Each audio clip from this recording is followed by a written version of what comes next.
So to add our other sequences and make it on one timeline, I would just go, I'm going to delete my other one just to kind of go through the motions here.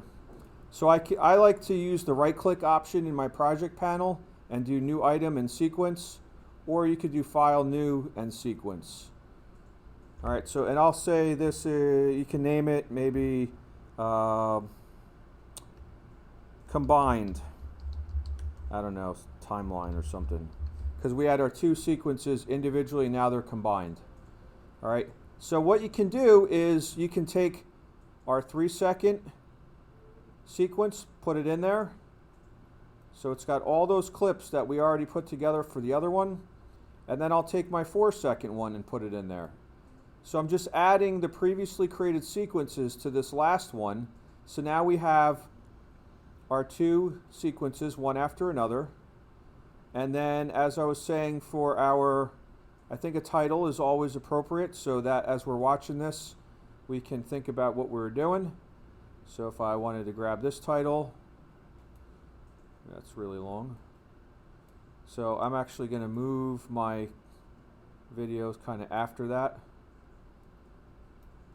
So we shouldn't have anything to worry about with titles really. We've been doing those for a while. So, but anyway, I will kind of title this Stop Motion Practice.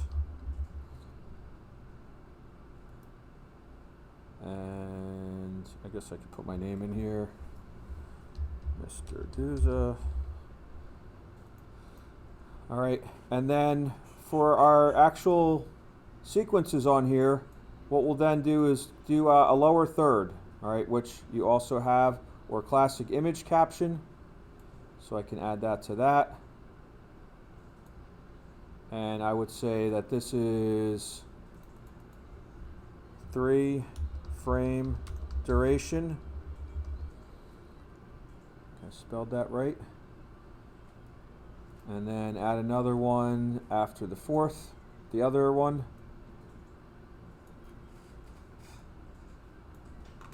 And we can call this 4-frame duration. And then we would just finish with our credits. Actually, we have music and sound effects, but I'll focus here on titles first. And actually, I'll just use this one. Bless you.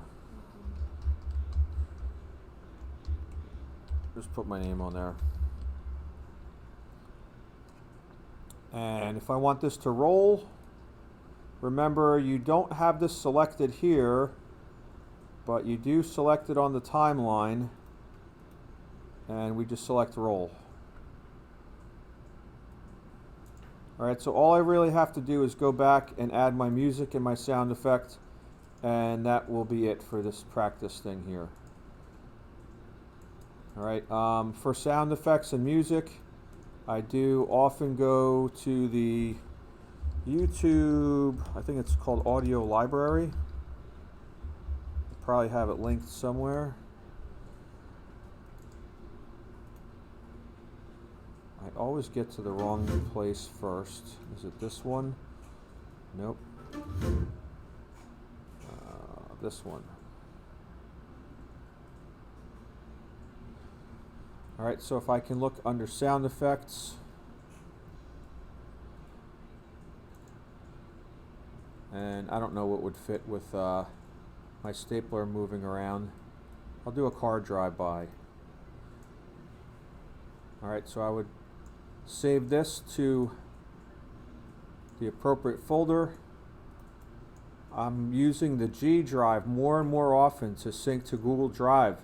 And I know some of you are home that were here yesterday. So if you had done that and saved to your G drive, you wouldn't have any problem accessing your files today. If you hadn't, then I can email you stuff, but it definitely slows down the process a little bit, right? So if anybody needs files, I will certainly help you out, but try to keep that in mind in the future to try to start saving more into your G drive. That way you don't have to worry about relying on me for files.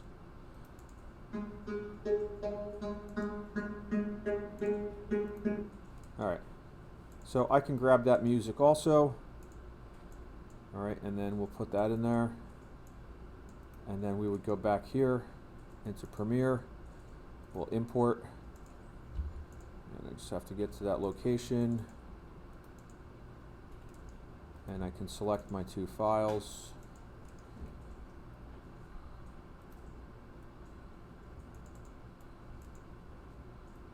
And we would have our background music, right? So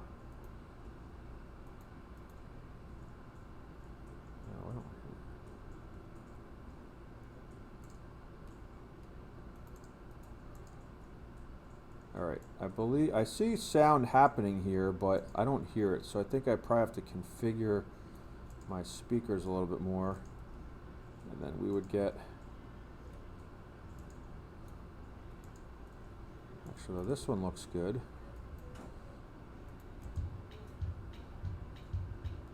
Oh, that wasn't the right sound, I don't think. We want,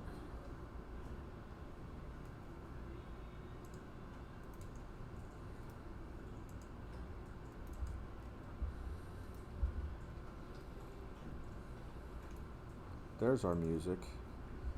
Don't forget also to trim the end so that you don't have music playing on forever and ever. So that would be my music, right?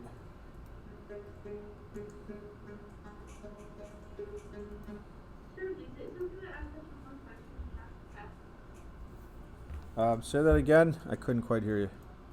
Is it okay if I ask a few more questions throughout the test? Sure. Is it gonna be like implemented through geometrics to go through the? No. Okay. It's kind of like just on its own website.